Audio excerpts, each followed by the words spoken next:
2013. May 6, 2013. Well, good news. I got my Twins tickets. Pair of them. And nobody to go with me, but I'm going. So it's coming Friday. They're playing the Orioles and Baltimore Orioles, and it's a Friday night game. And I should get off by like an hour early, so I should get off by 6. Even if I don't get off by 6:30, I'm not there when the game starts. I don't think it's going to be no big deal. But the last game, like I said, it was very, very cold. It was in the 30s, and we really had no place to sit down. We had good seats. It was right behind home plate. I mean, just excellent seats. But it was too cold to be outside, and the inside place that we had was all the seats were taken up, and I just really couldn't enjoy it. So we left early and just called it a wash, and nice attempt. But I thought Corbin would ride the tram with me. The electric car? No, tram. We have a light rail system here in the Twin Cities, and one comes from up north, right here from Anoka and Ramsey. And they haven't opened the Ramsey transit yet, but it should be opening up in 2013. Yeah, this is 2013. So maybe this year. It might be next year. They're getting pretty close to getting it built. They built a lot more parking ramps for it, and a lot of apartments and condominiums out in Ramsey there. So where the Ramsey station is going to be, I think for the Civic Center, you can get your license down there, and some other government offices located right in that area. It was really promised to be a big build-up. The guy who bought it and was going to build up the area and make lots of money. Got into a little bit of trouble, so they kind of kiboshed his ideas and took everything away from him, and he's left with egg on his face, and then other people, investors, came in and kind of swallowed up the investments and pushing it forward. But I can see they're doing a lot of construction and building out there, so that part of the my mother was here. We took the one out of Anoka, which was pretty close. It's actually closer than the one that's actually in Ramsey, even though we live in Ramsey. The one down close to Anoka is the one that we caught the ride, and it was nice because you could take the North Star Rail directly downtown, and right after the game we all loaded up and it showed us back out to the metro, into the suburbs, so to speak. So I'm excited to, it's a baseball game. I'm excited to go. I think it's just like I talked about last night. I just want to get out and experience. I think it's good that I experience some things. I did ask Tross again, and he said no. So I'd like to share it with somebody, but haven't figured that out yet. But it's Friday, a few days away. I won't worry about it until then. The other thing I was going to talk about is we're going to step back in time to 1980, and I would have been 18 and been, I always say that's my prime, in your youth, before you hit your 20s and start chasing yourself into whatever you want to call it. But 18 was important year. 19, I want to say 1980. There's a group coming to Chicago in, I think I might have mentioned it, Black Sabbath. And they were very popular in the 70s. Their first very English band. And they are known for their roots. If you take away all the veils, I mean, you say Black Sabbath, and when you're down in Oklahoma, they get a lot of their albums burned, and when Ozzy came out and did his Diary of a Madman, and everybody knows Ozzy now, but he was the front man of Black Sabbath in the 70s there. And their first five, I was doing some reading on them, first five albums went gold. Each one of them sold a million copies and hit the top 10 list for albums. So that's pretty good for an artist. But then they hit, I think the last one they did, I'm going to say, Never Say Die. That's the one I remember that they've been touring. And like I said, I had the chance to see him. I'm going to say it was 79. God, I think Ozzy and them broke up in 78. So it must have been, God, I want to say it was 78, 79. It's really hard to remember when exactly I went to Jamaica with my dad, but I tell the story that I had Black Sabbath tickets in one hand and a chance to go to Jamaica in the other, and just weighing the possibilities. And I always thought that, well, Black Sabbath would make their round, make a round again, and take the chance that I'm not to go to Jamaica. It's once in a lifetime type thing. And went to Jamaica and enjoyed it. It's something I remember clearly. Glass bottom boat and staying at the Playboy hotel there, because they still had the Playboy emblem on the sheets and on the shower curtains. So it was a lot of experiences there, and I'll talk about that probably in its entirety another time. But giving up that concert was always. And here it is, 35 years later. So I've been waiting 35 years because, like I said, shortly after that tour, they broke up with Ozzy, and Ozzy went on his own separate way. So in '80, Ozzy did Diary of a Madman, and then he had another one after that. That was very popular. I remember listening to. But at the same time, Black Sabbath reformed, and I was reading, and they're saying this 33 years ago that the new front man was Ronnie James Dio, and like I said, all this is important because this is what I listened to at that time. I was really engrossed, and this was my music there. Not only was I listening to the other concerts I've been to, like REO and Styx and Ted Nugent, Aerosmith, these groups from my era at that time, the stuff I was listening to. At the same time, I was listening to AC/DC and Scorpions and Judas Priest, and, like I said, Black Sabbath and Ozzy, and these other ones. Ronnie James Dio, the new singer of Black Sabbath, in 1980, released a CD, Heaven and Hell. After that, the second one was Mob Rules in '81, and excellent singer. I can say hit the charts real big. They were really surprised how much of a comeback that they could do. But again, like I said, Ronnie James Dio sung for Richie Blackmore's Rainbow, and Richie Blackmore was the guitarist from Deep Purple.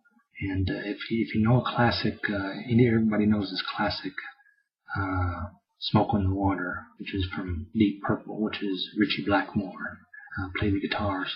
It's just a common, very common song. It starts out da da da da da da da da da da, smoke on the water. It's just a very, very common song. So through history, you have these groups that make it big, and these artists continuing on. So Richie Blackmore, which was originally the guitarist, Deep Purple went solo. So it was Richie Blackmore's Rainbow. Now, he had like 3 different singers. And the original one was Ronnie James Dio. After that, they had one that stood in for one album. And then after that, they had another guy right about that time, 80s, because I remember them coming through Oklahoma City there, Richie Blackmore. I remember having one of the shirts for the longest time after I moved up to Minnesota here. It's called Straight Between the Eyes. So I got to see Richie Blackmore. I remember seeing Dio. I was thinking, who in the hell is Dio playing with? It had to be. So I remember seeing Kansas, and then Dio, the Man on the Silver Mountain. So yeah, that had to be Richie Blackmore's Rainbow. So I've seen Richie Blackmore with two different singers, and then, like I said, when Black Sabbath reformed and came back out with vengeance. So I was reading an article 33 years ago. Unfortunately,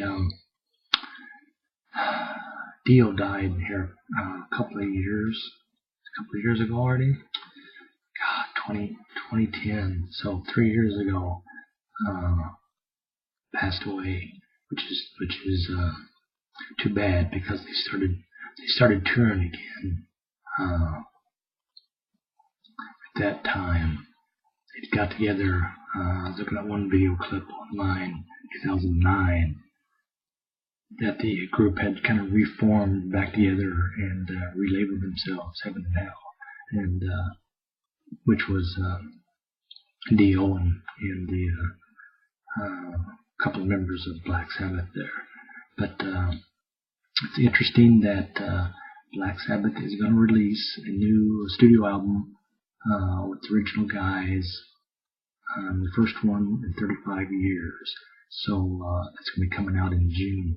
And then with that, they're going to be doing a 20 city tour here in the States. And the closest they're going to be to Twin Cities here is Chicago. So I went ahead and put in my bid for some tickets, and I'm going, because like I said, it's I've been waiting 35 years for this concert to come back around, and I'm not going to miss it this time. And of course, Ozzy himself has went on and had a tremendous history solo. I seen him 3 times. When he first got together, the first 2 was just so fantastic, just remarkable albums. The Diary of a Madman and I can't think of the other one right offhand, but the one that came shortly after that, he had a guitarist called Randy Rhoads, and he was such a prodigy.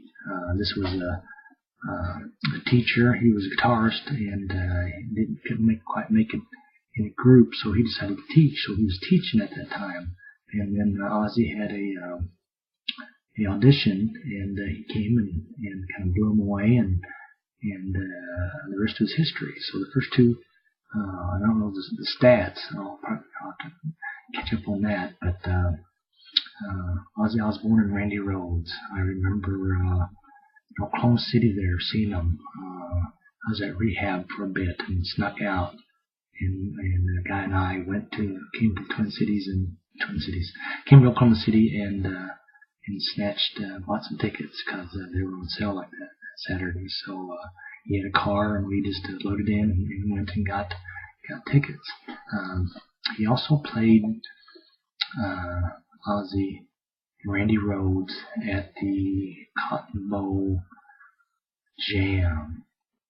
See, and that had to be, because that was 79, because that was I would have graduated in 80, and that would have been my graduating year, because I remember the day after the concert is when the first day of class, and couldn't get Mike's folks let him go. I mean, I know I was a bad influence, but by that time, they didn't really trust me. But they should have let him go, because I mean that was his last year, his graduation year. And it was such a fantastic concert. I remember there were so many groups there at the Cotton Bowl Jam, and I looked it up online, and they said it was the last concert of the last 70s. So it was the last summer of the last 70s, and then it really went out with a bang. And I remember Ozzy was there. He had several other groups. I know Rush and Foreigner, and let's see, who was that other one? The Doobie Brothers was there, and Ozzy. Ozzy really blew it away. Him and Randy Rhoads. I mean, they were just such a phenomenon. So again, just memories are just so intense. So when you start talking about these groups, really got a lot of memories. And when I started to play some of the music, it kind of sets me back, and I remember a lot of things. But I'm gonna leave you with a song, because I've talked about I'm on 60 minutes now. And this is, like I said, dedicated to Dio. Ronnie James Dio is not with us anymore, but he was just such a small, wiry character, but he could sing. He had some vocals, and the two albums that he did with they came together again. Like I said, Black Sabbath and Dio, because Black Sabbath had I'm gonna say 5 different singers after original one was Ozzy, of course, and that's the tour. It's this summer tour. And then Dio, and then there's a guy from, actually there's 2 guys. One guy from Deep Purple singing, and then the guy who stepped in for him when he left, they asked him to come and sing as well. And then they got back together, Dio. I think they released an album, if I remember. And like I said, I lost track of them. There's just a big stretch in there that after I moved up, I kind of closed those books, those chapters on music that I grew up with. And so I'm really touching base. I knew this was going to be next few years is going to be really important, but I really wanted this year to kind of absorb myself. When I first started talking about setting this thing up, I wanted to make sure that I play a lot of music, because that's going to help me talk about things and that I grew up with, and like my Facebook picture, and there's all those characters on the wall there. Like I can name every single one of them, because that was me. And that was just one wall. I had all 4 walls covered in rock and roll pictures. That was my life. So I'm gonna leave you with a song from 1980, and this is Black Sabbath with Ronnie James Dio singing. Let's see, Heaven and Hell CD. And I have to describe the picture. It's just it's so cute. You got the angels all sitting around. Of course, they're playing cards. It must be poker, and they're smoking, and just having a good old time. So no wonder the church burned their albums. It's just like, oh my God, Black Sabbath. But anyway, Neon Nights. Oh no, here we go again. Excellent. 26, 2014. This is for you, Dio.